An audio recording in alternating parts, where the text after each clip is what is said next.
अभिनव coaching classes के YouTube channel में आपका हार्दिक स्वागत है। मैं राहुल शर्मा, जो ह्यूमन फिजियोलॉजी का मॉड्यूल चालू किया था उसका अगला लेक्चर लेकर आप सबके सामने हाजिर हूं। हमने अभी तक सारी ग्लैंड्स वगैरह के बारे में पढ़ा है। आज हम जिसके बारे में पढ़ेंगे दैट इज मिक्स्ड टाइप और composite type of gland, that is pancreas. मतलब अभी तक अपन ने देखा था कि कुछ ग्लैंड्स होती है जो एंडोक्राइन होती है, जो हार्मोन रिलीज करती है, और जिनके पास खुद का डक्ट नहीं होता, डक्टलेस होती थी, जिन्होंने अपना सीक्रेशन जो कहां डालती है बेटा, ब्लड में डालती है। हार्मोन्स क्या थे? Remember the three words, the keywords कैसे थे? नॉन न्यूट्रिएटिव थे, इंटरसेलुलर मैसेंजर थे, and are produce in trace amount. ठीक है, तो वो थे। अब जो हम लोग आज जो ग्लैंड पढ़ेंगे दैट इज पेनक्रियाज। क्या पढ़ेंगे? पेनक्रियाज पढ़ेंगे। पेनक्रियाज में क्या होता है? कंपोजिट ग्लैंड है ये। कंपोजिट ग्लैंड का मतलब इसमें मिश्रित ग्रंथि है, दोनों पार्ट है। कुछ पार्ट ऐसा भी है जो एंडोक्राइन है, कुछ पार्ट ऐसा भी है जो एक्सोक्राइन है। It is made up of two composite parts. It is made up of two composite part, one is endocrine and the other is exocrine part. The endocrine part, जो pancreas का जो endocrine part है that is islets of Langerhans. Pancreas का जो endocrine part है वो क्या कहलाता है? आइलेट्स ऑफ लैंगरहैंस कहलाता है। और जो इसका एक्सोक्राइन पार्ट है दैट इज पेनक्रिएटिक एसिनाई होता है। कैसी नहीं? एंडोक्राइन नहीं। ऐसे इसको ऐसे याद रखना, पेनक्रिएटिक एसिनाई कैसी नहीं? एंडोक्राइन नहीं। मतलब कैसी है? एक्सोक्राइन पार्ट है। कैसी है? Exocrine part. तो देखो बेटा, ये है पेनक्रियाज। ये क्या है? पेनक्रियाज है। ये है आपकी स्प्लीन। ये क्या है रे? स्प्लीन है। ठीक है, तो स्प्लीन के बारे में मैं बता चुका हूं आपको। कहां बताए हैं सर? नहीं बताए, अभी बता देता हूं। स्प्लीन क्या होती है? देखो, स्प्लीन बेसिकली क्या होता है, जब अगला चैप्टर पढ़ाऊंगा उसमें बताऊंगा। ग्रेवयार्ड ऑफ आरबीसी होती है। आरबीसी का कब्रिस्तान होता है। क्या होता है? ग्रेवयार्ड ऑफ आरबीसी होती है। आरबीसी का कब्रिस्तान होता है। क्या होता है? जब आरबीसी की डेथ वगैरह होती है तो ये हेल्प करती है इसके अंदर। ठीक है, तो जब भी देखा होगा तुम लोगों ने, बहुत सारी ऐसी बीमारियां होती हैं जिसमें हीमोलाइटिक एनीमिया होता है। हीमोलाइटिक एनीमिया का मतलब कि आरबीसी का डिस्ट्रक्शन वगैरह हो रहा हो, तो वो कहां हो सकता है? स्प्लीन वगैरह के अंदर हो सकता है। तो जैसे कि हीमोलाइटिक एनीमियाज हो रही है, जिसमें एनीमिया मतलब आरबीसी का कम, हीमोग्लोबिन का कम होना और ऑक्सीजन सैचुरेशन कम होना एज और जेंडर के हिसाब से। ठीक है, वो एनीमिया है। देखो बेसिकली क्या होता है, जब हीमोलाइटिक एनीमिया मतलब आरबीसी का जब डिस्ट्रक्शन होता है, तो आरबीसी का डिस्ट्रक्शन में स्प्लीन में होता है। तो क्या होता है, जब हीमोलाइटिक एनीमियाज होती है उनके अंदर स्प्लीन की साइज बढ़ी हुई मिल सकती है, दैट इज स्प्लीनोमेगली मिल सकती है। कभी कभार ये लीवर के साथ में मिल सकती है। ठीक है, हेपेटोमेगली मिल सकती है। तो हेपेटोमेगली जैसे ल्यूकेमिया वगैरह के केस में मिल सकती है, और भी बहुत सारे एनीमियाज में मिल सकती है।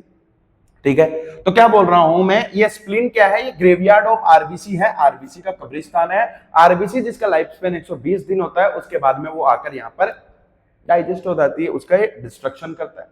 ठीक, अब क्या होता है बेटा, यहां से ये जो लीफ लाइक स्ट्रक्चर निकल रहा है ना, यहां से जो ये लीफ लाइक स्ट्रक्चर निकल रहा है, यहां से जो ये लीफ लाइक स्ट्रक्चर निकल रहा है, इट इज पेनक्रियाज। यहां से जो ये लीफ लाइक स्ट्रक्चर निकल रहा है, ये क्या है बेटा? पेनक्रियाज। क्या है ये? पेनक्रियाज है। तो पेनक्रियाज क्या है? एक लीफ लाइक स्ट्रक्चर है जिसके तीन पार्ट होते हैं। ये टेल होता है, ये बॉडी होता है, और ये क्या होता है? हेड होता है। ये क्या होता है? हेड होता है।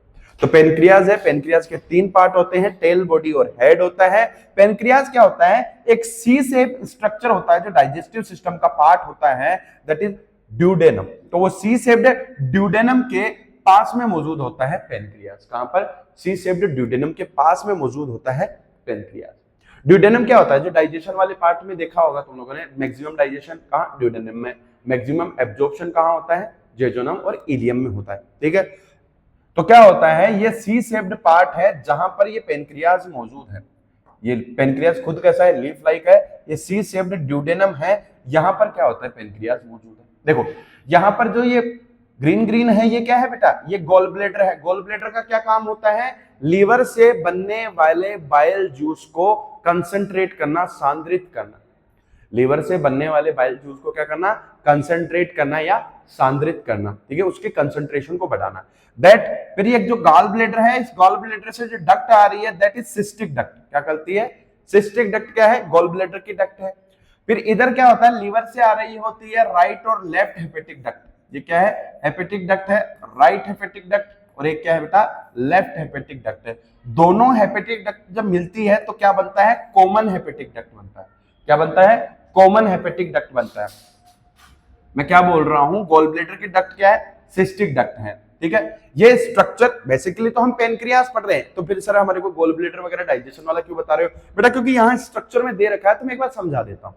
ठीक है, क्या बता रहा हूँ, गॉल ब्लैडर है, ठीक है, ये एनसीईआरटी का स्ट्रक्चर नहीं है, ये आपको रिलेशन समझाने के लिए कि क्या क्या हो सकता है, क्या क्या होता है पेनक्रियास के आसपास में। देखो, ठीक है, तो गॉल ब्लैडर जिसका क्या काम होता है, बाइल जूस को कंसंट्रेट करना, वहां उस गॉल ब्लैडर से क्या होता है, सिस्टिक डक्ट आती है, जो गॉल ब्लैडर की डक्ट होती है सिस्टिक डक्ट आ रही है। यहाँ लीवर से आने वाली राइट और लेफ्ट हेपेटिक डक्ट होती है, वो हेपेटिक डक्ट यहाँ आकर कॉमन हेपेटिक डक्ट बनती है। क्या बनती है, ये कॉमन हेपेटिक डक्ट। फिर जब ये कॉमन हेपेटिक डक्ट और सिस्टिक डक्ट मिलती है तो कॉमन बाइल डक्ट बनती है। क्या बनती है, कॉमन बाइल डक्ट बनती है। फिर वो कॉमन बाइल डक्ट बनती है, क्या बनती है रे, कॉमन बाइल डक्ट बनती है। यहां पर जो आ रहा है ये पेनक्रिएटिक डक्ट है, जो ड्यूडेनम में आकर खुलती है, ड्यूडेनम के अंदर आके खुलती है, ड्यूडेनल पेपिला में मेजर और माइनर ड्यूडेनल पेपिला में आके खुलती है। ठीक है, तो ये इतनी सी बात है। एक एसेसरी पेनक्रिएटिक डक्ट वगैरह भी होती है। बेसिकली मैं ये बताना चाह रहा हूं कि जो पेनक्रियाज है कंपोजिट ग्लैंड है, जिसमें क्या होता है, दो पार्ट्स होते हैं, एक्सोक्राइन भी होता है, एंडोक्राइन पार्ट भी होता है। जो एंडोक्राइन पार्ट जो हार्मोन निकालता है उसको आइलेट्स और लैंगरहैंस बोलते हैं। जो एक्सोक्राइन पार्ट जो डाइजेस्टिव जूस निकालता है, पाचन एंजाइम्स निकालता है, उसको बोलते हैं पेनक्रिएटिक एसिनाई। कैसी नहीं, एंडोक्राइन नहीं। ठीक है, तो बेसिकली अपन ने देखा कि तीन पार्ट होते हैं पेनक्रियास के, टेल, बॉडी और हेड हो गया। ठीक है, और ये कैसा है, लीफ लाइक स्ट्रक्चर है। ठीक है, कैसा है रे, लीफ लाइक स्ट्रक्चर। अब बेटा जो पेनक्रियाज होता है, क्या बोल रहा हूं मैं कि अब जो पेनक्रियाज है, ठीक है, क्या बोल रहा हूं बेटा, पेनक्रियाज के अंदर मैंने बोला कि दो पार्ट होते हैं, एक एक्सोक्राइन पार्ट होता है, एक एंडोक्राइन पार्ट होता है। देखो, पेनक्रियाज का जो एक्सोक्राइन पार्ट है, पेनक्रियाज का जो बेटा एक्सोक्राइन पार्ट है, क्या बोल रहा हूं मैं, पेनक्रियाज का जो एक्सोक्राइन पार्ट है वो रिलीज करता है डाइजेस्टिव जूस, रिलीज करता है, जैसे कि ट्रिप्सिन वगैरह हो गया, अमाइलेज। ट्रिप्सिन क्या होता है, एक प्रोटीन को डाइजेस्ट करने वाला एंजाइम हो गया। ठीक है, प्रोटियोलाइसिस करता है, क्या करता है बेटा, प्रोटियोलाइसिस करता है। लाइपेज, ठीक है, लाइपेज हो गए, ठीक है, स्टार्च वगैरह के डाइजेशन में, लिपिड वगैरह के डाइजेशन में रोल प्ले करता है। तो ये क्या है, डक्ट ऑफ एसिनाई है, ये क्या है, एक्सोक्राइन पार्ट है पेनक्रियाज का। फिर बाकी यहां पर कुछ सेल्स दे रखी है, ये क्या है, पेनक्रियाज का एंडोक्राइन पार्ट। जैसे कि पेनक्रियाज में डिफरेंट टाइप ऑफ सेल्स होती है, पेनक्रियाज का जो एंडोक्राइन पार्ट होता है उसको, तो क्या बोल रहा हूं, पेनक्रियाज क्या है बेटा, पेनक्रियाज एक कंपोजिट ग्लैंड है। क्या है रे, पेनक्रियाज कैसी ग्लैंड है बेटा, पेनक्रियाज कैसी ग्लैंड है, पेनक्रियाज एक कंपोजिट ग्लैंड है। ठीक है, कंपोजिट ग्लैंड जिसका मतलब क्या हो गया, मिक्स ग्लैंड या मिश्रित ग्रंथि है, जिसके अंदर दो पार्ट होता है। एक पार्ट कौन सा हो गया, एक्सोक्राइन पार्ट हो गया, एक पार्ट कौन सा हो गया, एंडोक्राइन पार्ट हो गया। अब जो एक्सोक्राइन पार्ट है वो क्या है, पेनक्रिएटिक एसिनाई। पेनक्रिएटिक एसिनाई क्या है, एक्सोक्राइन पार्ट है, जो क्या रिलीज करता है, डाइजेस्टिव जूस रिलीज करता है। ठीक है, एंडोक्राइन पार्ट है वो क्या है, आइलेट्स ऑफ लैंगरहैंस। जो कितना होता है, टोटल पेनक्रिएटिक टिश्यू का 1 to 2% होता है। एंडोक्राइन जो पार्ट है जिसको आइलेट्स ऑफ लैंगरहैंस बोल रहे हैं बेटा, ये क्या होता है, टोटल पेनक्रिएटिक टिश्यू का 1 to 2% होता है। क्या होता है बेटा, 1 to 2% होता है। इसकी वैल्यू भी दे रखी है कि ये कितना होता है, 1 to 2 मिलियन होता है। तो ध्यान रखो, मुझे ये बताओ, ठीक है, क्या एंडोक्राइन पार्ट में आइलेट्स ऑफ लैंगरहैंस है, 1 to 2% होता है टोटल पेनक्रिएटिक टिश्यू का। तो एंडोक्राइन पार्ट छोटा होता है, एक्सोक्राइन पार्ट बड़ा होता है। ठीक है, 1 to 2% होता है, टोटल पेनक्रिएटिक टिश्यू होता है 1 to 2 मिलियन। ठीक है, तो 1 to islets of Langerhans total pancreatic tissue का 1 to 2% होता है, दैट इज 1 to 2 मिलियन। ठीक है, इतनी बात क्लियर हुई। अब जो एंडोक्राइन पार्ट होता है उसके पास डिफरेंट टाइप ऑफ सेल होती है, जैसे कि अल्फा सेल। तो अल्फा सेल रिलीज करती है ग्लूकागोन, और ये ग्लूकागोन क्या कर देता है, ये इंक्रीज कर देता है ब्लड में ग्लूकोज को। दूसरी चीज क्या होता है, जो बीटा सेल होती है वो रिलीज करती है इंसुलिन को, और वो क्या कर देता है, ब्लड ग्लूकोज को कम करता है। मतलब बेसिकली क्या होता है, बॉडी के अंदर इंसुलिन और ग्लूकागोन दोनों हार्मोन क्या रोल प्ले करते हैं, ग्लूकोज होम्योस्टेसिस में इंपॉर्टेंट रोल प्ले करते हैं। ग्लूकोज के स्टेटस को, बैलेंस को बनाए रखने के लिए बॉडी में इंपॉर्टेंट रोल प्ले करते हैं कौन, ग्लूकागोन और इंसुलिन। तीसरी चीज अल्फा बीटा, ठीक है, इसके बाद में, ठीक है, तीसरी चीज दे रखी है, देखो कहां दे रखा है, ये देखो, ये अल्फा सेल्स हो गया, ठीक है, इसके बाद में जो इंसुलिन रिलीज कर रही है, ठीक है, इंसुलिन कौन रिलीज करेगा, बीटा सेल्स। अल्फा सेल्स हो गया जो क्या रिलीज करेगा, ग्लूकागोन। और ये क्या है बेटा, यहां पर हो गई, ये देखो बीटा सेल्स हो गई जो रिलीज करेगी क्या, इंसुलिन रिलीज करेगा। फिर इसके बाद में तुम लोग देखोगे तो देखो, ठीक है, ये क्या है, डेल्टा सेल, ठीक है, डेल्टा सेल क्या रिलीज करती है, सोमेटोस्टेटिन, ग्रोथ हार्मोन को इनहिबिट भी करता है सोमेटोस्टेटिन। तो अल्फा सेल क्या रिलीज किया, ग्लूकागोन, बीटा सेल क्या रिलीज किया, इंसुलिन रिलीज किया, डेल्टा सेल क्या रिलीज किया, सोमेटोस्टेटिन रिलीज किया। क्या रिलीज किया, सोमेटोस्टेटिन रिलीज किया, ठीक है। और इसका अगर पूछा जाए कि ये एफ सेल्स क्या रिलीज करती है, पैनक्रियाटिक पॉलीपेप्टाइड रिलीज करती है, पर वो नहीं पूछा जाएगा। तो अल्फा का याद रखना क्या, ग्लूकागोन, बीटा का याद रखना क्या बेटा, इंसुलिन, और डेल्टा सेल्स का याद रखना, डेल्टा सेल्स क्या रिलीज करती है, सोमेटोस्टेटिन। क्या रिलीज करती है रे, सोमेटोस्टेटिन रिलीज करती है। तो ये हुआ पहली बात, ठीक है, कि पेनक्रियाज कंपोजिट ग्लैंड है, दो पार्ट होता है, एक्सोक्राइन और एंडोक्राइन पार्ट। एक्सोक्राइन पार्ट को पेनक्रियाटिक एसिनाई बोलते हैं जो डाइजेस्टिव जूस रिलीज करती है। एंडोक्राइन पार्ट्स को आइलेट्स ऑफ लैंगरहांस बोलते हैं जो 1 से 2% होता है टोटल पेनक्रियाटिक टिश्यू का, that is 1 to 2 million. Alpha cell glucagon release करती है, ब्लड ग्लूकोज को बढ़ाती है।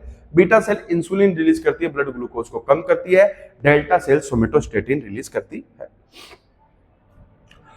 अब देखो यही बात है यहां पर भी, क्या बोल रहा हूं मैं, पेनक्रियाज क्या है, एक मिक्स ग्लैंड और कंपोजिट ग्लैंड है, जिसमें एक्सोक्राइन पार्ट, एंडोक्राइन पार्ट दोनों होता है। एक्सोक्राइन पार्ट पेनक्रियाटिक एसिनाई होते हैं जो डाइजेस्टिव जूस रिलीज करती है। Endocrine parts islets of Langerhans होता है, that is 1 to 2% of normal pancreatic tissue और टोटल पेनक्रियाटिक टिश्यू, जिसकी वैल्यू होती है 1 से 2 मिलियन, ठीक है। डेल्टा सेल क्या रिलीज किया रे, सोमेटोस्टेटिन रिलीज किया, ठीक है। तो देखो क्या बोल रहा हूं मैं बोल रहा हूं क्या, अल्फा सेल्स था, अल्फा सेल्स ने रिलीज किया ग्लूकागोन, ग्लूकागोन रिलीज किया कैसा हार्मोन है, प्रोटीन हार्मोन है, पेप्टाइड हार्मोन है। जैसे ही इस ग्लूकागोन ने पेप्टाइड हार्मोन रिलीज किया, इसका काम है ब्लड के अंदर ग्लूकोज को बढ़ाना। ब्लड के अंदर ग्लूकोज को बढ़ाने का क्या काम है, अल्फा सेल्स जिससे द्वारा निकलता है हार्मोन ग्लूकागोन, जो क्या करता है, ब्लड में ग्लूकोज बढ़ाता है, इसलिए इसको बोलते हैं हाइपरग्लाइसेमिक। हाइपर का मतलब ज्यादा, ग्लाइसेमिक मतलब ग्लूकोज। तो ब्लड में ग्लूकोज बढ़ाने का काम कौन कर रहा है, ग्लूकागोन कर रहा है, जो एक प्रोटीन हार्मोन है, पेप्टाइड हार्मोन है। दूसरी बात, अगर ये हद से ज्यादा ग्लूकोज बढ़ जाएगी ब्लड के अंदर, तो ये एक्टिवेट कर देगी बीटा सेल्स को। किसको एक्टिवेट कर देगी, बीटा सेल्स को एक्टिवेट कर देगी। फिर बीटा सेल्स रिलीज करेगी इंसुलिन, वो भी क्या है, एक पेप्टाइड हार्मोन है, और उसका काम है ब्लड के अंदर ग्लूकोज को कम करना। तो वो हाइपोग्लाइसेमिया कोज कर रहा है, ये हाइपरग्लाइसेमिया कोज कर रहा है। जैसे ही वो हद से ज्यादा ब्लड के अंदर ग्लूकोज को कम कर देगा, वो एक्टिवेट कर देगा वापस अल्फा सेल्स को। तो क्या अल्फा सेल्स एक्टिवेट कब हो रही है, जब कम ग्लूकोज हो, और अल्फा सेल की वजह से क्या हो जा रहा है, ब्लड ग्लूकोज बढ़ जा रहा है। बीटा सेल एक्टिवेट कब हो रही है, जब ज्यादा ग्लूकोज, और बीटा सेल की वजह से क्या हो जा रहा है, कम ग्लूकोज हो जा रहा है। तो ये जो दोनों सेल्स के द्वारा निकलने वाले जो हार्मोन है, ग्लूकागोन और जो इंसुलिन हार्मोन है, या क्या करते हैं बेटा, ब्लड ग्लूकोज लेवल को मेंटेन करके रखते हैं, ग्लूकोज की होम्योस्टेसिस में इंपॉर्टेंट रोल प्ले करते हैं। डेल्टा सेल क्या रिलीज की, सोमेटोस्टेटिन रिलीज किया, ठीक है। अब देखते हैं ग्लूकागोन का काम, देखते हैं बेटा। देखो एक चीज याद रखना, ग्लूकागोन क्या रिलीज होता है, अल्फा सेल से रिलीज होता है, इंसुलिन बीटा सेल से रिलीज होता है। ग्लूकागोन अल्फा सेल से, इंसुलिन बीटा सेल से। ग्लूकागोन ब्लड ग्लूकोज लेवल को बढ़ाता है, इंसुलिन ब्लड ग्लूकोज लेवल को कम करता है बेटा, ठीक है। इसके अलावा ध्यान रखना कि कौन कौन सी टाइप ऑफ सेल्स पर एक्ट कर रहा है। जैसे ग्लूकागोन सिर्फ हेपेटोसाइट्स पर एक्ट करेगा, और इंसुलिन हेपेटोसाइट प्लस एडिपोसाइट, जो फैट सेल होती है और जो लीवर सेल होती है, दोनों पर एक्ट करेगा, ध्यान रखना। तो ग्लूकागोन, अभी मैंने बताया कि ग्लूकागोन क्या होता है बेटा, सिर्फ लीवर सेल्स पर एक्ट करेगा, हेपेटोसाइट्स पर एक्ट करेगा, सिर्फ लीवर सेल्स पर एक्ट करेगा। और ये क्या कर रहा था, ब्लड ग्लूकोज को बढ़ा रहा था, ब्लड ग्लूकोज को बढ़ा रहा था। तो कौन सी भी प्रक्रिया, शरीर के होने वाली कोई सी भी प्रक्रिया जिसकी वजह से ब्लड ग्लूकोज बढ़ेगा, उसको ग्लूकागोन सपोर्ट करेगा। जैसे कि ग्लूकोनियोजेनेसिस, ग्लूको GLU लग जा रहा है वो ग्लूकोज से संबंधित है, GLY लग रहा है वो ग्लाइकोजन से संबंधित है। लाइसिस का मतलब टूटना होता है, जैसे कि ग्लूकोनियोजेनेसिस, जेनेसिस का मतलब नया बनना होता है, ठीक है। तो बाकी सारी चीजें तुम लोग खुद डिकोड कर लोगे कैसे। GLU ग्लूकोज से संबंधित है, GLY ग्लाइकोजन से संबंधित है। लाइसिस का मतलब क्या होता है, ब्रेकडाउन, टूटना, ठीक है। और जेनेसिस का मतलब क्या होता है बेटा, सिंथेसिस। जेनेसिस का मतलब क्या होता है, सिंथेसिस होता है। तो GLU ग्लूकोज, ठीक है, GLY ग्लाइकोजन, लाइसिस मतलब ब्रेकडाउन और जेनेसिस मतलब सिंथेसिस होता है। अभी मैंने क्या बोला है, अभी मैं बोल रहा हूं कि जो एक ग्लाइकोजन, जो ग्लूकागोन है, ये ब्लड में क्या कर रहा है, ग्लूकोज को बढ़ा रहा है।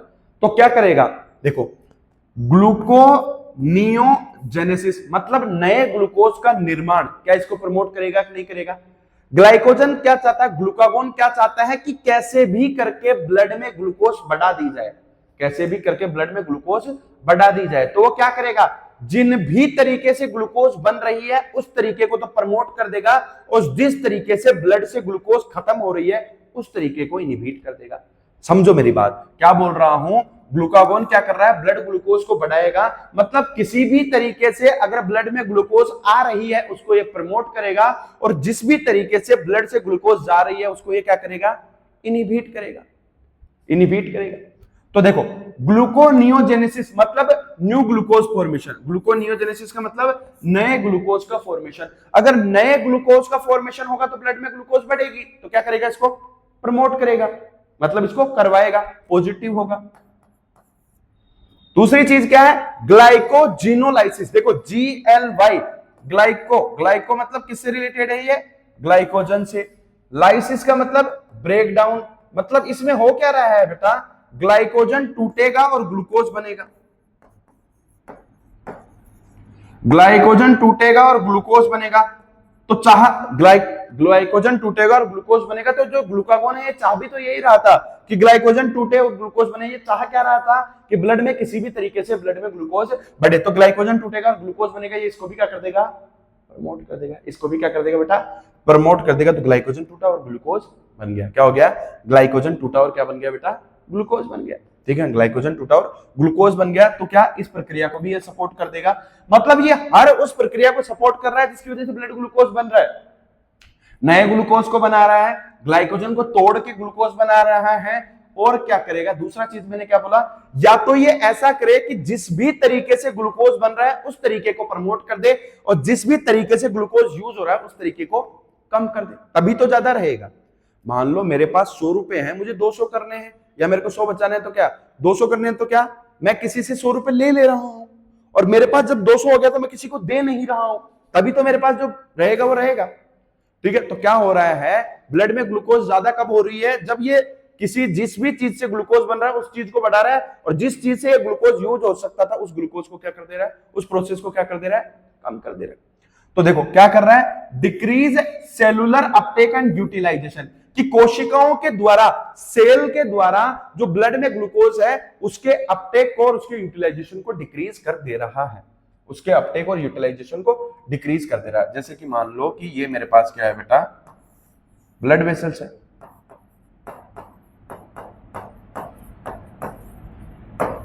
ये ब्लड वेसल है, ठीक है। अब ब्लड वेसल में क्या हो रहा है, ब्लड वेसल में ग्लूकागोन का क्या काम, ब्लड वेसल में ग्लूकागोन का क्या काम, ग्लूकागोन का काम है ब्लड वेसल्स में ब्लड ग्लूकोज को बढ़ाना। तो क्या जिस भी तरीके से ब्लड में ग्लूकोज आए उस चीज को ये प्रमोट कर देगा, और जिस भी तरीके से ब्लड से ग्लूकोज जाए उसको क्या कर देगा, इनहिबिट कर देगा। जैसे कि मान लो यहां पर कोई सेल थी, अगर वो सेल इस ब्लड से ग्लूकोज लेकर उसको यूज कर लेगी तो कम हो जाएगा। तो इसलिए तो बोला हूं मैं, क्या सेलुलर अपटेक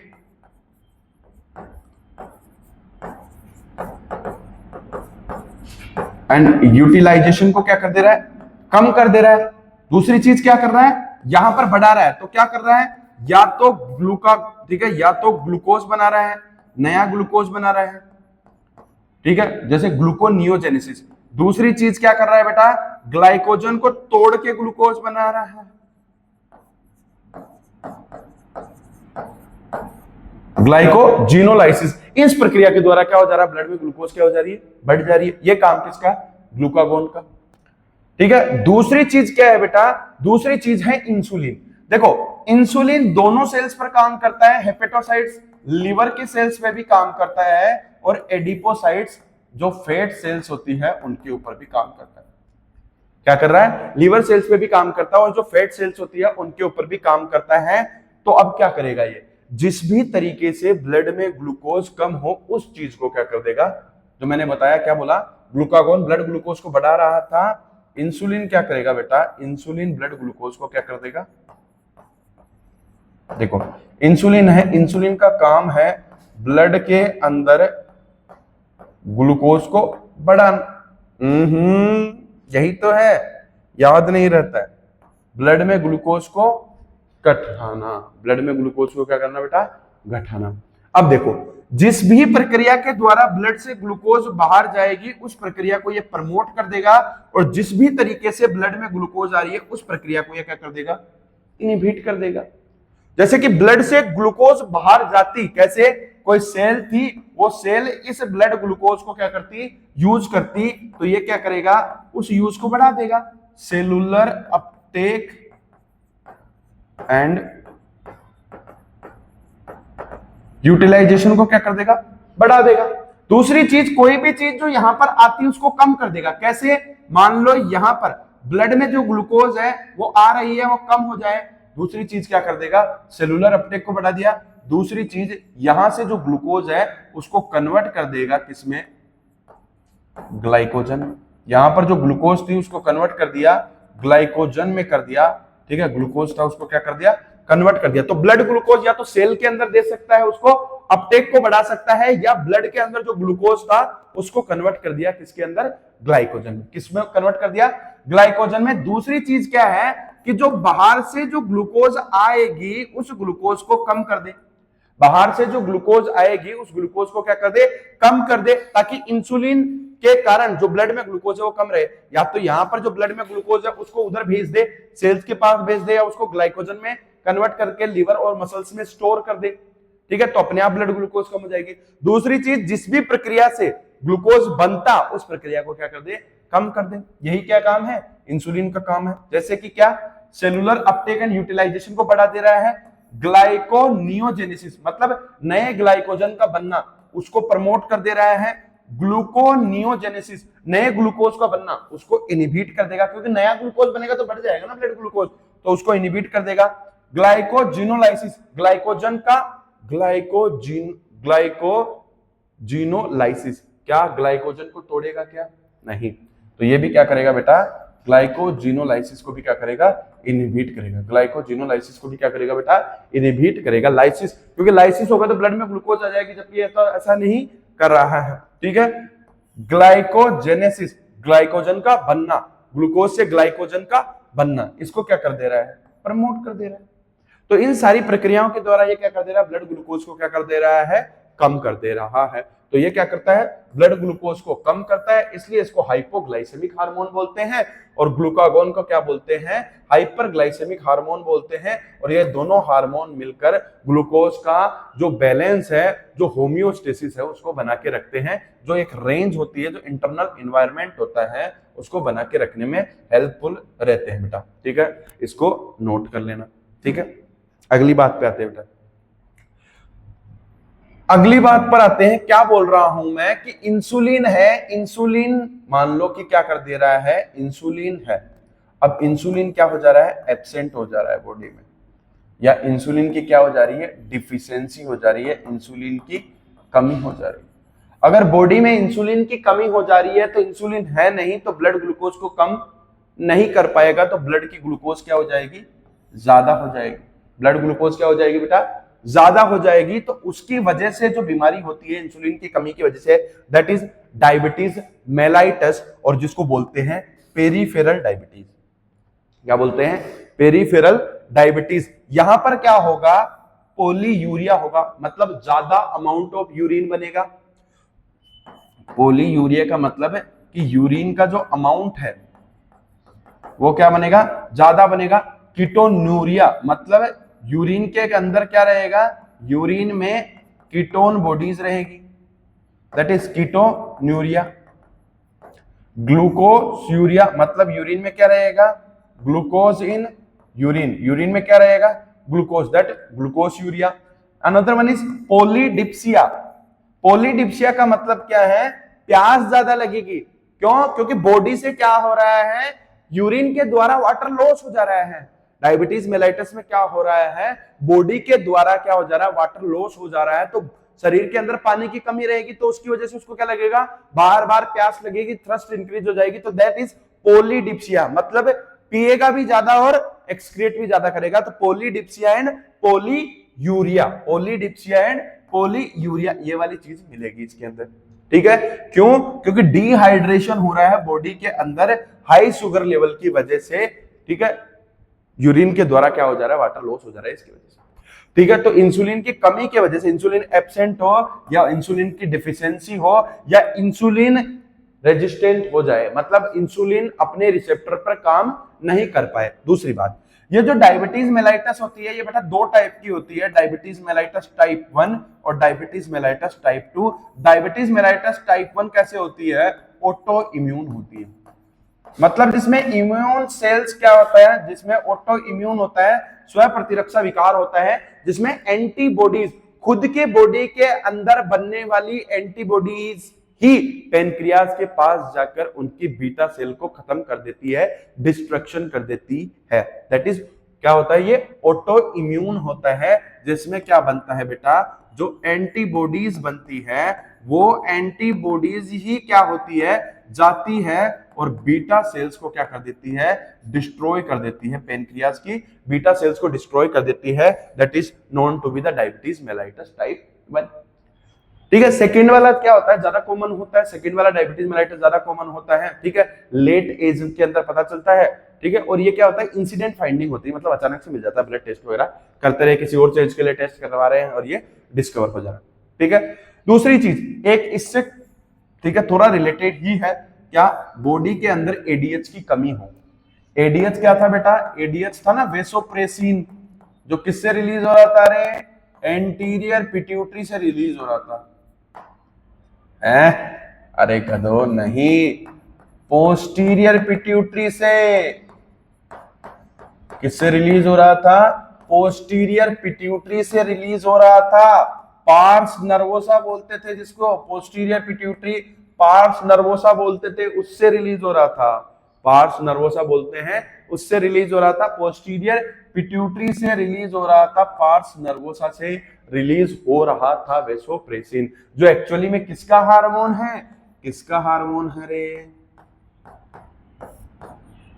किसका हार्मोन है ये बेटा हार्मोन है हाइपोथैलेमस का। तो हाइपोथैलेमस का हार्मोन था जो कैसे, न्यूरल कंडक्शन के द्वारा, नर्व के द्वारा, डायरेक्ट एक्सोनल ट्रांसपोर्ट के द्वारा पोस्टीरियर पिट्यूटरी के पास जा रहा था और वहां से रिलीज हो रहा था। ये क्या करता है, जब एडीएच की बॉडी के अंदर कमी होगी तो उसकी वजह से क्या होगा, यूरिन का जो अमाउंट है वो इंक्रीज हो जाएगा, क्योंकि एडीएच क्या करेगा, एडीएच क्या करता था, कंडीशनल रीअब्जॉर्प्शन करवाता था, डीसीटी और कलेक्टिंग डक्ट से वाटर का एब्जॉर्प्शन करवाता था, इसलिए उसका नाम होता है बेटा क्या, एंटी डायूरेटिक हार्मोन, मतलब यूरिन की वॉल्यूम को कम करने वाला। वो तब काम करता था जब ब्लड में बॉडी फ्लूइड वॉल्यूम कम हो जाता है, जैसे कि समर की कंडीशन है, बहुत ज्यादा शरीर से पसीना लॉस हो जा रहा है, बहुत ज्यादा बॉडी फ्लूइड लॉस हो जा रहा है, तो उस टाइम पर एडीएच क्या बनेगा, ज्यादा बनेगा, ताकि क्या कर सके, वो फ्लूइड वॉल्यूम को रिस्टोर कर सके। तो सिमिलरली क्या होता है कि जो एडीएच की कमी हो गई तो क्या वाटर का एब्जॉर्प्शन नहीं हुआ डीसीटी और कलेक्टिंग डक्ट से, वाटर का एब्जॉर्प्शन नहीं हुआ डीसीटी और कलेक्टिंग डक्ट से, तो ऐसी कंडीशन हो गई, क्या वाटर का एब्जॉर्प्शन नहीं हुआ तो यूरिन में वाटर की मात्रा क्या हो गई, बढ़ गई, तो उसको बोल दिया बेटा पोलीयूरिया। दूसरी चीज क्या होता है, यहां पर ब्लड ग्लूकोज लेवल क्या होता है, नॉर्मल होता है। दूसरी बात, यहां पर भी पोलीडिप्सिया होता है। पोलीडिप्सिया क्यों, क्योंकि यहां पर भी क्या है, वाटर लॉस है। यहां तो ग्लूकोज की वजह से डिहाइड्रेशन हो रही थी, इसकी वजह से यहां पर क्या वाटर लॉस हुआ है, इसकी वजह से ऐसा देखने को मिला। तो इसकी वजह से होती है सेंट्रल डायबिटीज या डायबिटीज इंसिपिडस।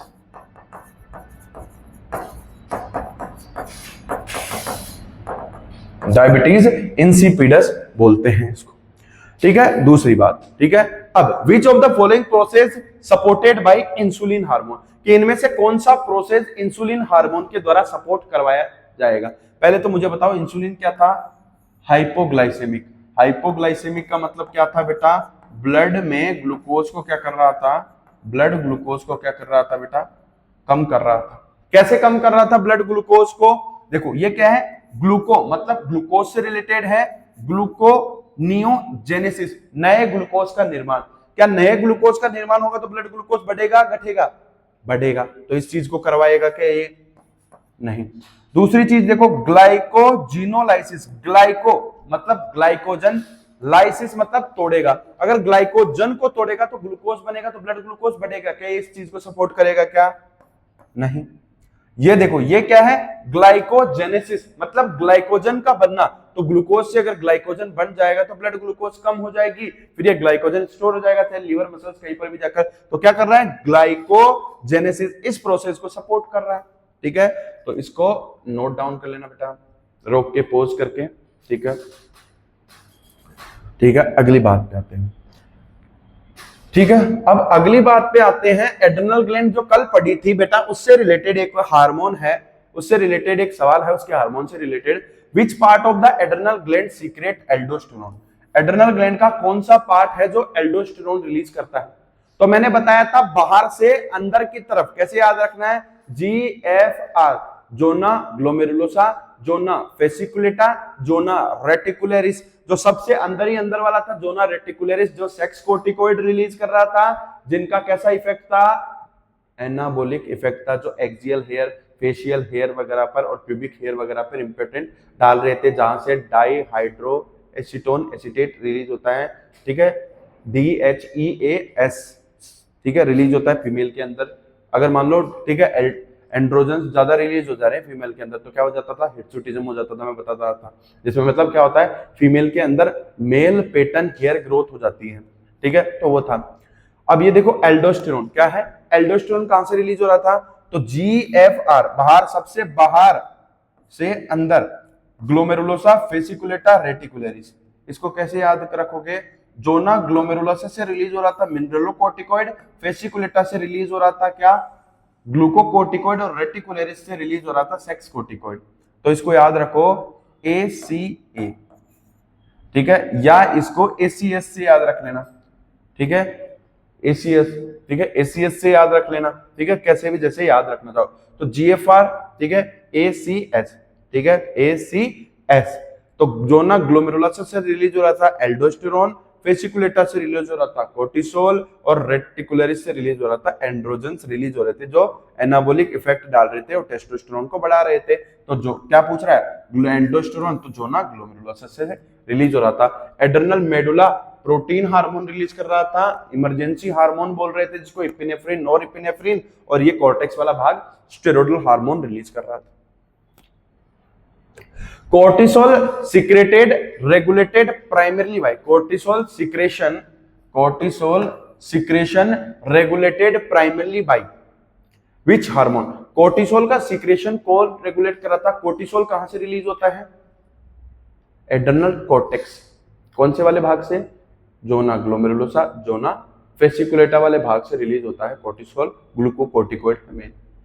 दूसरी चीज है, देखो एड्रेनल कॉर्टेक्स वाले पार्ट किससे कंट्रोल होते हैं, पिट्यूटरी के द्वारा रिलीज किया गया ACTH के द्वारा। क्या एड्रेनल मेडुला के ऊपर ACTH का कोई प्रभाव होता है, नहीं होता है। ACTH का प्रभाव सिर्फ एड्रेनल कॉर्टेक्स पर होता है, ध्यान रखना। ACTH डज नॉट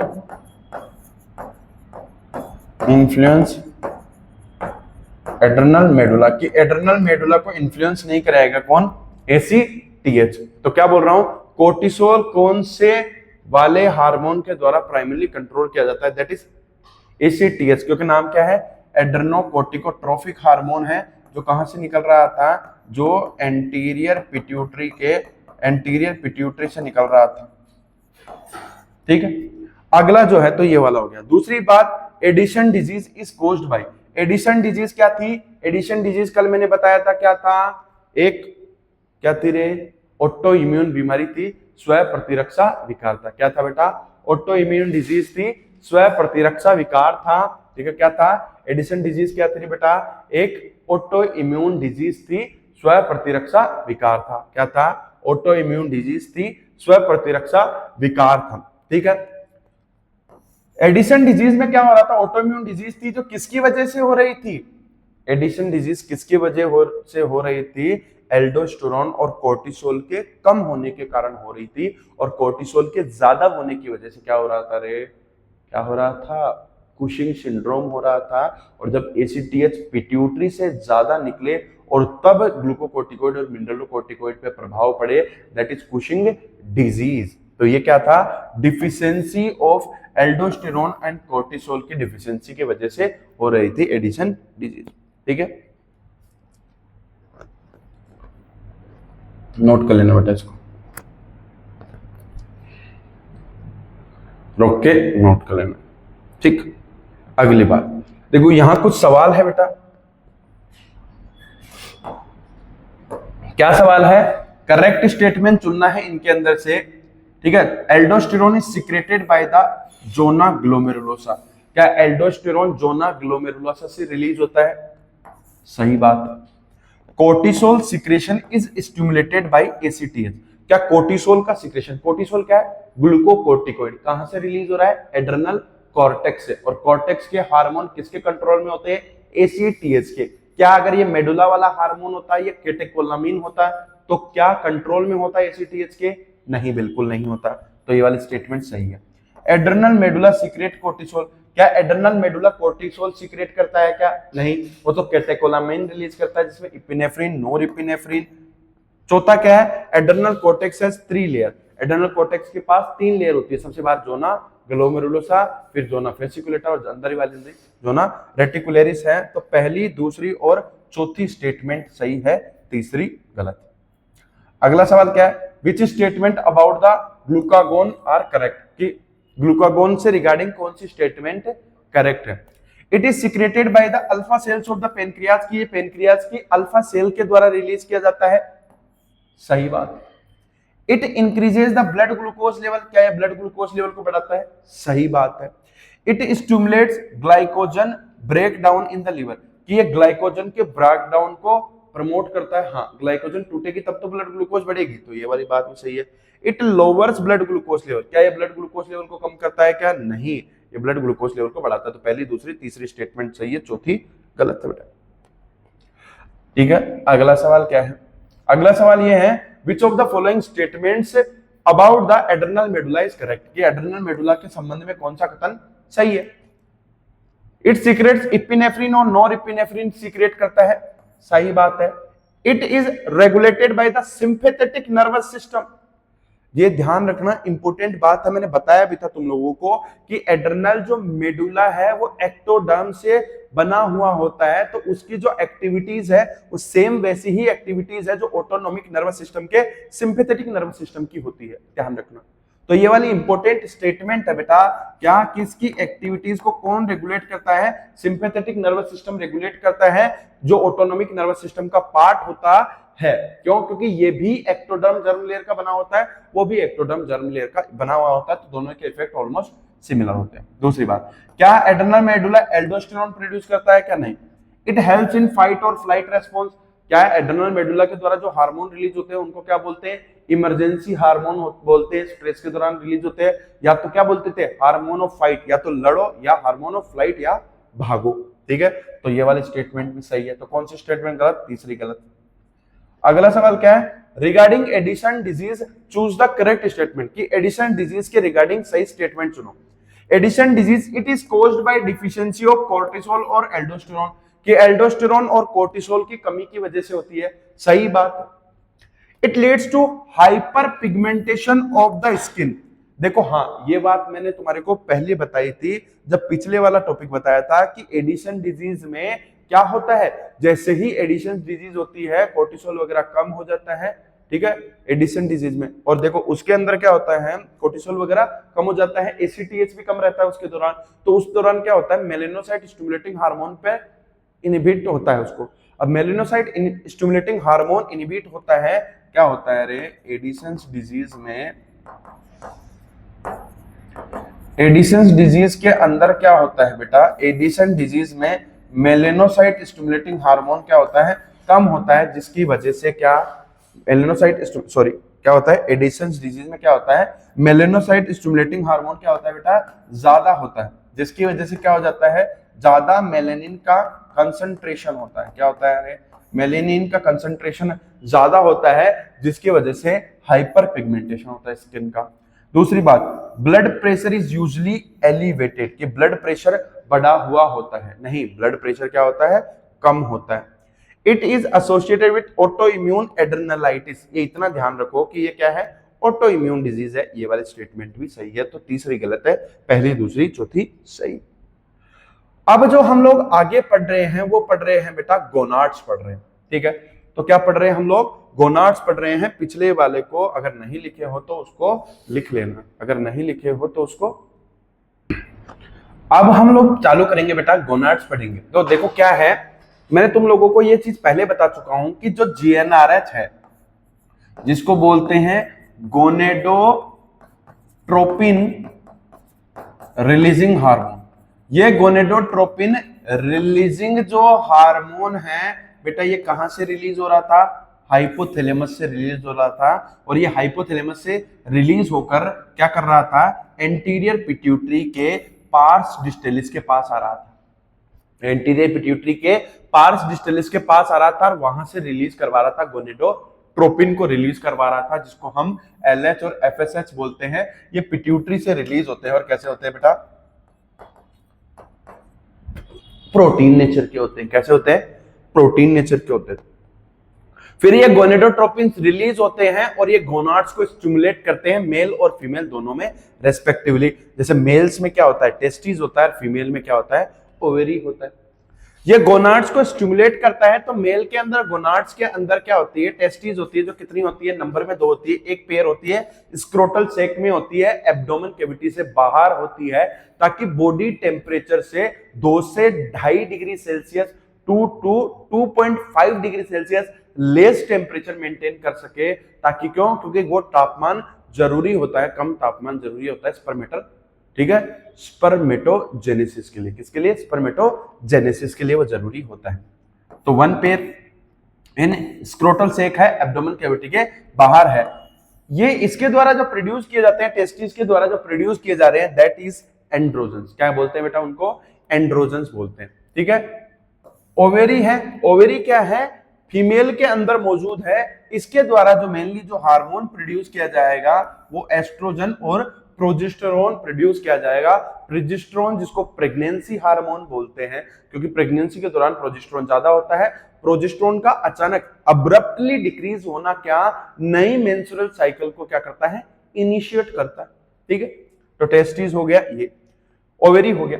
अब ये जो टेस्टिस और ओवेरी है, रेस्पेक्टिव जेंडर के अंदर इनका 2 काम होता है। क्या, पहली बात तो ये क्या होते हैं, प्राइमरी सेक्स ऑर्गन है। क्या है, प्राइमरी सेक्स ऑर्गन है। प्राइमरी सेक्स ऑर्गन है तो इनका प्राथमिक काम क्या है, गेमेट फॉर्मेशन। क्या काम है, गेमेट फॉर्मेशन का काम, respectively mail sperm, female ovum. Secondary function क्या है, इसका जो सेकंड फंक्शन है, सेकेंडरी फंक्शन क्या है, कि ये एंडोक्राइन ग्लैंड्स की तरह एक्ट कर सकती है और क्या प्रोड्यूस कर सकती है, हार्मोन प्रोड्यूस कर सकती है। क्या प्रोड्यूस कर सकती है बेटा, हार्मोन प्रोड्यूस कर सकती है। तो इतनी बात क्लियर हुई। फिलहाल कौन कैसे एक्टिवेट हो रहा है, क्या कौन कौन सा हार्मोन इंपॉर्टेंट रोल प्ले कर रहा है। अब देखो मेल की टेस्टिस के बारे में देखो और सुनो। क्या, मेल के अंदर टेस्टिस मौजूद है। टेस्टिस के अंदर 2 पार्ट है। क्या बोल रहा हूं मैं, मेल के अंदर टेस्टिस होती है, टेस्टिस में 2 पार्ट है। एक है सेमिनिफेरस ट्यूब्यूल्स, जो क्या होती है, हर एक जो छोटा सा लोब्यूल होता है उसमें 1 से 3 होती थी। कितनी होती है, 1 से 3 होती है, जिनका काम क्या है, स्पर्म का प्रोडक्शन करना या स्पर्मेटोजेनेसिस। तो टेस्टिस क्या है, सेमिनिफेरस ट्यूब्यूल, और दूसरा पार्ट होता है स्ट्रोमा। क्या होता है, दूसरा पार्ट क्या होता है बेटा, दूसरा पार्ट होता है स्ट्रोमा होता है या इंटरस्टिशियल टिश्यू होता है। तो पहला पार्ट सेमिनिफेरस ट्यूब्यूल, दूसरा पार्ट होता है स्ट्रोमा या इंटरस्टिशियल टिश्यू होता है। ठीक है, अब जो ये टेस्टिस में जो सेमिनिफेरस जो ट्यूब्यूल होता है, जो सेमिनिफेरस ट्यूब्यूल होता है उसका क्या काम हो गया, स्पर्म प्रोडक्शन हो गया। यहां पर जो इंटरस्टिशियल टिश्यू होता है या जो इंटरस्टिशियल स्पेस होता है वहां पर मौजूद होती है लिडिक सेल्स। क्या मौजूद होती है, लिडिक सेल्स मौजूद होती है या इंटरस्टिशियल सेल्स मौजूद होती है।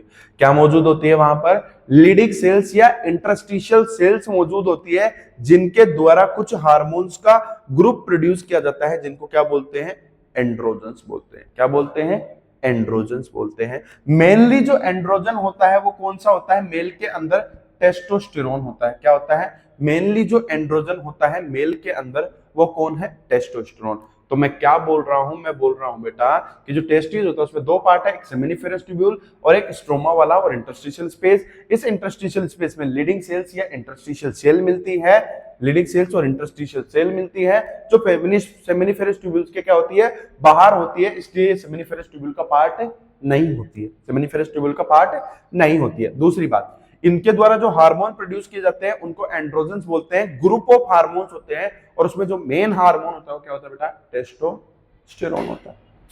दूसरी चीज, पहला तो टेस्टोस्टेरोन क्या करता है, स्पर्मेटोजेनेसिस में इंपॉर्टेंट रोल प्ले करता है, स्पर्म के प्रोडक्शन में इंपॉर्टेंट रोल प्ले करता है। दूसरी चीज क्या होता है, टेस्टोस्टेरोन, जैसे कि मैंने तुम्हें वो भी बताया था कि जो सेक्स कोर्टिकोइड्स जो रिलीज होते हैं, जो एंड्रोजन्स रिलीज होते हैं एड्रेनल कॉर्टेक्स वाले जोना रेटिकुलरिस से, उनका भी कैसा इफेक्ट था, एनाबॉलिक इफेक्ट था। वो प्रोटीन सिंथेसिस को बढ़ाते हैं, मस्कुलर ग्रोथ करवाते हैं वो भी। तो यहां पर टेस्टोस्टेरोन भी क्या करवाता है, मस्कुलर ग्रोथ करवाता है। ये भी तो एंड्रोजन ही है, तो क्या करवाएगा, मस्कुलर ग्रोथ करवाएगा।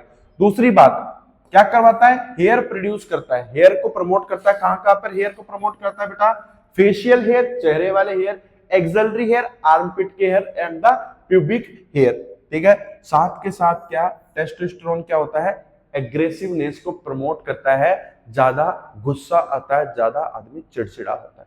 ठीक है, ज्यादा गुस्सा आता है, एकदम हाईली एग्रेसिव होता है। ठीक है, बहुत ज्यादा एग्रेसिव होता है। क्या होता है बेटा, हाईली एग्रेसिव होता है। ठीक है, दूसरी चीज क्या होता है, मेल की जो वॉइस होती है टेस्टोस्टेरोन की वजह से कैसी होती है, लो पिच नहीं होती है, अरे लो पिच ही होती है, हाई पिच नहीं होती है। हाई पिच का मतलब एकदम एकदम ऐसे कैसे, एकदम चुभने वाली, जैसे जैसे तुम सो रहे हो, तुम्हारे आसपास में मच्छर आके ना ऐसे भिनभिनाता है ना, तो वो कैसी है, हाई पिच वॉइस है उसकी। ठीक है, क्या होती है, हाई पिच वॉइस है, वो बर्दाश्त नहीं होती। ठीक है, मच्छर वाली जो वॉइस है वो बर्दाश्त नहीं होती ना, हाई पिच वॉइस है वो। ठीक है, जैसे कि अब जो क्या होता है, मेल की जो वॉइस होती है, जैसे शेर बेयर टोन वॉइस है, क्या होती है, बेयर टोन वॉइस है, ज्यादा लाउडनेस है, कम पिच, ज्यादा लाउडनेस है, कम पिच है। तो मेल वॉइस कैसे, टेस्टोस्टेरोन की वजह से क्या है, लो पिच होती है इसकी वॉइस, और कैसी होती है, ज्यादा लाउडनेस होता है, हेयर को प्रमोट करता है। दूसरी चीज क्या बोल रहा हूं, ये जो टेस्टोस्टेरोन है, ये ध्यान रखना, टेस्टोस्टेरोन का जो एक्शन होता है वो सीएनएस पर भी होता है। टेस्टोस्टेरोन सीएनएस को भी प्रभावित करता है और रेगुलेट करता है मेल सेक्सुअल बिहेवियर, जिसको बोलते हैं लिबिडो। मेल सेक्सुअल बिहेवियर जिसको बोलते हैं लिबिडो, उसको भी कंट्रोल करता है। टेस्टोस्टेरोन सीएनएस ब्रेन पर एक्ट करके मेल का जो सेक्सुअल बिहेवियर है उसको भी रेगुलेट करता है, मेल सेक्सुअल बिहेवियर को भी रेगुलेट करता है, that is libido. Male sexual behaviour को भी रेगुलेट करता है, दैट इज लिबिडो। ठीक है, इतनी बात क्लियर हुई।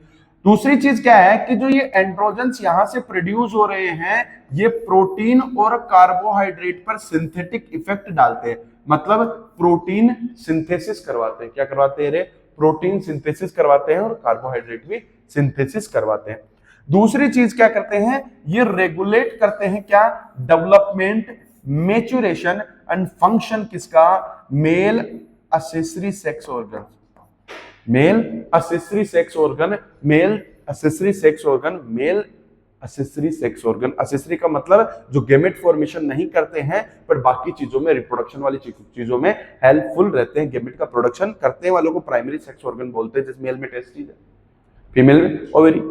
तो ये क्या कर रहा है, एंड्रोजन जो टेस्टोस्टेरोन है ये रेगुलेट कर रहा है किसको, डेवलपमेंट के इनके मैच्योरेशन को और इनको फंक्शन को ध्यान रखना, तीनों चीजों के डेवलपमेंट, मैच्योरेशन एंड फंक्शन किसका, male accessory sex organs like the epididymis.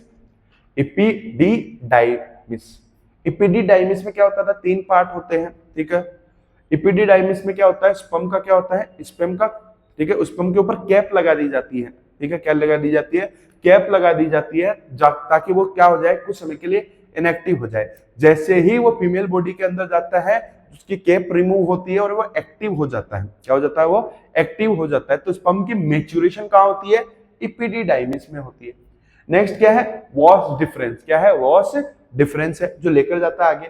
फिर आगे आता है सेमिनिक वेसिकल, प्रोस्टेट ग्लैंड और यूरेथ्रा जिसके द्वारा बाहर होता है, जिसके 3 पार्ट थे, जो फीमेल में छोटा होता था, मेल में बड़ा होता था, जिसके बारे में मैंने बताया था, ठीक है। तो ये हो गया टेस्टोस्टेरोन। क्या बोल रहा हूं मैं, टेस्टिस में 2 पार्ट, सेमिनिफेरस ट्यूब्यूल्स का काम स्पर्म प्रोडक्शन, स्ट्रोमा या इंटरस्टिशियल टिश्यू जिसका काम होता है, जिससे लीडिंग सेल्स या इंटरस्टिशियल सेल्स होती है जो सेमिनिफेरस ट्यूब्यूल्स का पार्ट नहीं होती है, सीएनएस पर एक्ट करके मेल सेक्सुअल बिहेवियर लिबिडो को कंट्रोल करती है, स्पर्मेटोजेनेसिस करवाती है, स्पर्म का प्रोडक्शन करवाती है, और क्या करवाती है, एनाबॉलिक इफेक्ट डाल के प्रोटीन को सिंथेसिस को बढ़ा के मस्कुलर ग्रोथ भी करवाती है, और हेयर रिड्यूस करवाती है, हेयर भी बढ़ाती है, कहां पर, फेशियल, एक्सिलरी और प्यूबिक एरियाज में।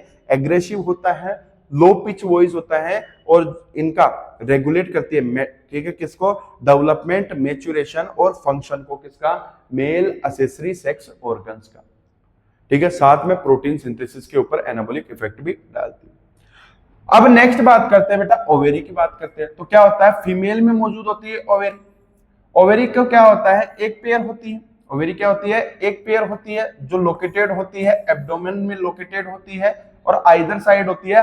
हर एक मेंस्ट्रुअल साइकिल में नॉर्मली हर एक ओवेरी से अल्टरनेट करते हुए, पहले इस ओवेरी से निकल गया राइट से, तो अगली मेंसेस में दूसरी ओवेरी से निकलेगा, ऐसे अल्टरनेट करते हुए हर एक मेंसेस के अंदर क्या होता है, मेंस्ट्रुअल साइकिल के दौरान क्या होता है, ओव्यूलेशन के दौरान क्या निकलता है, एक ओवम निकलता है, क्या निकलता है, एक ओवम निकलता है, ऐसे अल्टरनेट करते हुए, ठीक है। तो लोकेटेड होते हैं एब्डोमेन में, एक पेयर होती है। इस ओवेरी से 2 ग्रुप ऑफ हार्मोन निकलते हैं जिनको एस्ट्रोजन और प्रोजेस्टेरोन बोलते हैं, और ये दोनों के दोनों हार्मोन कैसे होते हैं, स्टेरॉयडल नेचर के होते हैं। स्टेरॉयडल नेचर का मतलब क्या है, इनका प्रीकर्सर कौन होता है, कोलेस्ट्रॉल होता है। इन हार्मोन्स का ध्यान रखना, स्टेरॉयडल हार्मोन का प्रीकर्सर कौन होता है, कोलेस्ट्रॉल होता है। ये पहले बात तो प्राइमरी सेक्स ऑर्गन है, क्यों, क्योंकि क्या करती है, ये ओवम का फॉर्मेशन करती है। फीमेल के अंदर क्या करती है, हर एक मेंस्ट्रुअल साइकिल में ओवम का फॉर्मेशन करती है, इसलिए प्राइमरी फीमेल सेक्स ऑर्गन है। दूसरी बात क्या है, देखो, अब जो ओवेरी होती है उसमें 2 पार्ट होता है, एक पेरिफेरी की तरफ जो मौजूद होते हैं जिनको ओवेरियन फॉलिकल्स बोलते हैं, और जो सेंटर की तरफ मौजूद होता है इसको बोलते हैं स्ट्रोमल टिश्यू। क्या बोलते हैं इसको, स्ट्रोमल टिश्यू। देखो, अब देखो ये डेवलपिंग जो फॉलिकल्स है, फॉलिकल्स कैसे विकसित होते हैं, one follicle convert, primary follicle convert into the secondary follicle, secondary follicle से फिर टर्सरी फॉलिकल, टर्सरी फॉलिकल से फिर मैच्योर फॉलिकल बनता है या ग्राफियन फॉलिकल बनता है। जब फिर एलएच बढ़ता है तो ग्राफियन फॉलिकल रप्चर होता है और ओव्यूलेशन होता है, सेकेंडरी oocyte बनती है, बचा हुआ भाग कॉर्पस ल्यूटियम बन जा रहा था। फिर कॉर्पस ल्यूटियम क्या प्रोड्यूस करता था, एस्ट्रोजन प्रोजेस्टेरोन प्रोड्यूस करवा रहा था और इनिबिन प्रोड्यूस करवा रहा था। दूसरी चीज क्या होती है बेटा, ये जो ओवेरियन फॉलिकल्स है इनके ग्रोथ के लिए, ओवेरियन फॉलिकल्स की ग्रोथ के लिए तो आवश्यकता किसकी होती है, एफएसएच। तो जब ये ओवेरियन फॉलिकल्स प्राइमरी सेकेंडरी में कन्वर्ट होते हैं तो इनके अंदर बनती है ग्रेनुलोसा सेल्स। क्या बनती है, ग्रेनुलोसा सेल्स। उन्हीं ग्रेनुलोसा सेल्स के द्वारा रिलीज होते हैं एस्ट्रोजन प्रोजेस्टेरोन, ठीक है, किसके द्वारा, तो ओवेरियन जो फॉलिकल्स है, क्या बोल रहा हूं मैं, कि जो बाहर की तरफ ओवेरियन जो फॉलिकल्स है इनके द्वारा एस्ट्रोजन रिलीज होता है, प्रोड्यूस होता है इन ग्रोविंग फॉलिकल्स की कौन से लेयर के द्वारा, ग्रेनुलोसा सेल्स के द्वारा। किसके द्वारा रे, इनकी ग्रेनुलोसा सेल्स के द्वारा रिलीज होता है, ठीक है, इनकी ग्रेनुलोसा सेल्स के द्वारा रिलीज होता है। जैसे कि मान लो पहले क्या था, कोई प्राइमरी फॉलिकल था, वो प्राइमरी फॉलिकल, ठीक है, प्राइमरी फॉलिकल था जिसके अंदर सेंटर में क्या है, एक सेकेंडरी oocyte है जिसको ही एक्चुअली में क्या बोलते हैं, ओवम बोलते हैं। फिर ये क्या होता है, धीरे धीरे मैच्योर ग्राफियन फॉलिकल में कन्वर्ट हो। मैं वो नहीं बता रहा हूँ कि एंट्रम फील्ड रहता है वो नहीं रहता है, मैं नॉर्मली एक चीज समझा रहा हूँ, क्या कि सेंटर में सेकेंडरी oocyte होता है, फिर एक मैच्योर ग्राफियन फॉलिकल होता है, ओवुलेशन के टाइम पर मिड ऑफ द साइकिल में एलएच बढ़ता है, उसकी वजह से क्या, सेकेंडरी oocyte बाहर निकल जाती है, उसी को हम जिसको क्या बोलते हैं, ओवम बोलते हैं, और जो बचा हुआ पार्ट है वो क्या बन जाता है, कॉर्पस ल्यूटियम बन जाता है, जिसकी वजह से जो हार्मोन प्रोड्यूस होता है वो कौन है, एस्ट्रोजन और प्रोजेस्टेरोन हार्मोन है। और जो प्रोजेस्टेरोन क्या करता है, प्रेगनेंसी को सपोर्ट करता है, इसलिए इसको बोलते हैं क्या, प्रेगनेंसी हार्मोन बोलता है। दूसरी बात, ये प्रोजेस्टेरोन क्या करता है बेटा, मेमोरी ग्लैंड्स के ऊपर एक्ट करता है और मेमोरी ग्लैंड्स का डेवलपमेंट भी करवाता है। देखो मेमोरी ग्लैंड्स के डेवलपमेंट में, ठीक है, मेमोरी ग्लैंड्स के डेवलपमेंट में भी इंपॉर्टेंट रोल है इसका। दूसरी बात क्या करता है, ये स्टिमुलेट करता है फॉर्मेशन किसका, एल्वियोलाई का। तो मेमोरी ग्लैंड के डेवलपमेंट में इंपॉर्टेंट रोल प्ले करता है क्या, एल्वियोलाई का फॉर्मेशन भी करता है, जिसके अंदर प्रोलैक्टिन मिल्क सिंथेसिस को प्रमोट कर रहा था। ठीक है, तो ये चीज हुई। दूसरी चीज क्या हो गया, कॉर्पस ल्यूटियम को मेंटेन कौन कर रहा है, कॉर्पस ल्यूटियम को मेंटेन कौन कर रहा है, कॉर्पस ल्यूटियम को मेंटेन कौन कर रहा है, एलएच कर रहा है। और ड्यूरिंग प्रेगनेंसी कौन कर रहा है रे, ड्यूरिंग प्रेगनेंसी कौन मेंटेन कर रहा है, during pregnancy maintain by the HCG. During pregnancy किसके द्वारा मेंटेन किया जा रहा है, एचसीजी के द्वारा मेंटेन किया जा रहा है। किसके द्वारा बेटा, एचसीजी के द्वारा मेंटेन किया जा रहा है। तो ये इंपॉर्टेंट बात हुई। ठीक है, अब प्रोजेस्टेरोन का काम हो गया कि प्रेगनेंसी को सपोर्ट कर रहा है। प्रोजेस्टेरोन का अचानक गिरना, अब्रप्टली डिक्रीज होना क्या करता है, नई मेंस्ट्रुअल साइकिल को प्रोड्यूस करता है। नेक्स्ट है एस्ट्रोजन। तो देखो एस्ट्रोजन क्या कर रहा है, स्टिमुलेट कर रहा है किसको, ग्रोथ को, किसके, फीमेल सेकेंडरी जो सेक्स ऑर्गन्स है उनकी ग्रोथ को स्टिमुलेट कर रहा है, उनकी एक्टिविटीज को स्टिमुलेट कर रहा है, साथ में डेवलपमेंट करवाता है। तो ध्यान रखना, ग्राफियन फॉलिकल्स के डेवलपमेंट के लिए एस्ट्रोजन चाहिए, और जब ग्राफियन फॉलिकल डेवलप होते हैं तो वही प्रोड्यूस करते हैं एस्ट्रोजन। तो ये इंपॉर्टेंट बात है कि क्या ग्राफियन फॉलिकल्स, देखो क्या, जो ओवेरियन जो फॉलिकल्स है, ओवेरियन फॉलिकल के डेवलपमेंट के लिए क्या चाहिए होता है, एस्ट्रोजन चाहिए होता है। और बाद में जब उनमें ग्रेनुलोसा डेवलप हो जाते हैं तो उसके दौरान जो ग्रेनुलोसा सेल्स है वही एस्ट्रोजन बनाती है। दूसरी चीज क्या है, तो इसका दोनों एक्शन है, जिससे बन रहा है, ठीक है, क्या कर रहा है, बन के उन्हीं ओवेरियन फॉलिकल्स को सपोर्ट भी करता है और फिर वो आगे जाके खुद ही एस्ट्रोजन बनाते हैं। दूसरी चीज क्या, फीमेल जो सेक्सुअल बिहेवियर है, मतलब क्या, कम एग्रेसिवनेस होना, ठीक है, हाई पिच वॉइस होना, ठीक है, ऐसे वाली चीजें के अंदर कौन होता है, ब्रेस्ट का डेवलपमेंट होना, ठीक है, और क्या, प्यूबिक हेयर वगैरह का इनका डेवलपमेंट होना, ये सारी चीजें का क्या, फीमेल सेक्सुअल बिहेवियर को भी रेगुलेट करता है कौन, एस्ट्रोजन। देखो ध्यान रखना, एस्ट्रोजन का इफेक्ट क्या होता है, बोन डेंसिटी पे भी होता है। क्या, जैसे ओल्ड एज वगैरह में क्या होती है, फीमेल में क्या होता है, मेनोपोज आ जाता है, मेनोपोज आ जाता है, ओवेरी फंक्शनल नहीं होती, फोलिकुलर अट्रेशिया हो जाता है, जितने भी फॉलिकल्स है वो डेथ हो जाती है। तो फोलिकुलर एट्रेशिया होने की वजह से एस्ट्रोजन नहीं बन पाता, तो बॉडी में फीमेल में ओल्ड एज में, पोस्ट मेनोपोजल एज के अंदर, मेंसेस के बाद में, मेंस्ट्रुअल साइकिल के बाद में क्या हो जाता है, फीमेल में एस्ट्रोजन की कमी हो जाती है। अब उस पोस्ट मेनोपोजल एज में लो एस्ट्रोजन की वजह से क्या हो जाता है, फीमेल के अंदर ऑस्टियोपोरोसिस या फ्रैक्चर होने की संभावनाएं बढ़ जाती है। तो इसलिए ओल्ड एज में फीमेल में क्या होता है, घुटने वगैरह, जोड़े वगैरह में दिक्कत हो जाता है post menopausal phase. Post menopausal age में फीमेल में अराउंड 40 के अराउंड आती है, उसके बाद में क्या हो जाता है, लो एस्ट्रोजन की वजह से ऐसा होता है। तो पोस्ट मेनोपोजल एज में ये कम होते हैं। ठीक है, ध्यान रखना। ठीक है, अब दूसरी बात है बेटा, आज हम लोग और दो चीज पढ़ेंगे, क्या, हार्मोन ऑफ हार्ट पढ़ेंगे और हार्मोन ऑफ पढ़ेंगे अपन किडनी पढ़ेंगे। ठीक है, हार्मोन ऑफ हार्ट क्या होता है, जैसे मैंने बताया था कि किसी भी कारण की वजह से, जैसे बॉडी में क्या, रेनिन, एंजियोटेंसिन, एल्डोस्टेरोन सिस्टम चला, जिसकी वजह से blood volume, body fluid volume, ये सब चीजें बढ़ गई, ब्लड प्रेशर बढ़ गया। तो ये जब ज्यादा ब्लड प्रेशर वाला ब्लड हार्ट के पास गया, एट्रिया की वॉल के पास गया, तो वहां से रिलीज हुआ एएनएफ, रिलीज हुआ एंटी नेट्रियूरेटिक फैक्टर।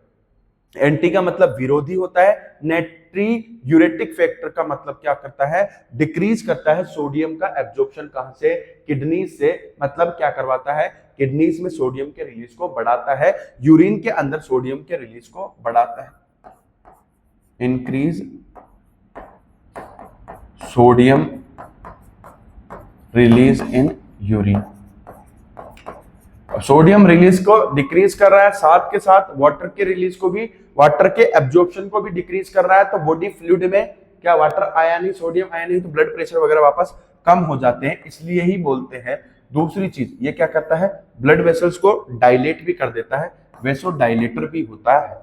क्या होता है बेटा, वैसोडाइलेटर भी होता है, पेप्टाइड हार्मोन होता है, एट्रिया की दीवार से निकला है, हार्ट के अंदर एट्रिया की दीवार से निकलता है और ये क्या करता है बेटा, चेक ऑन रास, क्या करता है रे, चेक ऑन रास, रास का, ठीक है, चेक ऑन रास, रास के ऊपर ध्यान रखता है, क्या करता है बेटा, चेक ऑन रास, ठीक है, रास के ऊपर ध्यान रखता है।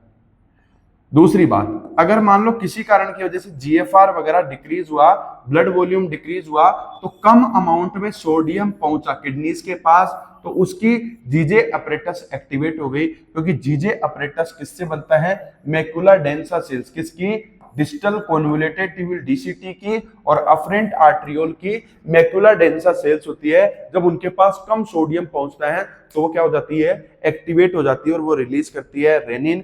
फिर रेनिन क्या, लीवर से आने वाले एंजियोटेंसिनोजन को एंजियोटेंसिन 1 में कन्वर्ट करता है, फिर लंग्स से आने वाला एसीई उस एंजियोटेंसिन 1 को एंजियोटेंसिन 2 में कन्वर्ट करता है, और फिर वो एंजियोटेंसिन 2 जो क्या करता है, एक तो जिसकी खुद की सिंपैथेटिक एक्टिविटी थी, एक तो क्या थी बेटा, उसकी सिंपैथेटिक एक्टिविटी थी, दूसरा जो क्या था, वेसोकॉन्स्ट्रिक्टर था, तीसरी बात क्या करवा रहा था, जो प्लस एड्रेनल कॉर्टेक्स को एक्टिवेट कर रहा था, और वहां से क्या रिलीज करवा रहा था रे, एड्रेनल कॉर्टेक्स को एक्टिवेट कर रहा था और वहां से क्या रिलीज करवा रहा था, एल्डोस्टेरोन रिलीज करवा रहा था, वहां से क्या रिलीज करवा रहा था, एल्डोस्टेरोन रिलीज करवा रहा था, जो क्या करवा रहा था, सोडियम एंड वाटर का तो क्या करवा रहा था, रीएब्जॉर्प्शन करवा रहा था, और क्या कर रहा था, पोटेशियम का क्या कर रहा था, एक्सक्रिएशन कर रहा था, पोटेशियम एंड H+ का एक्सक्रिएशन कर रहा था।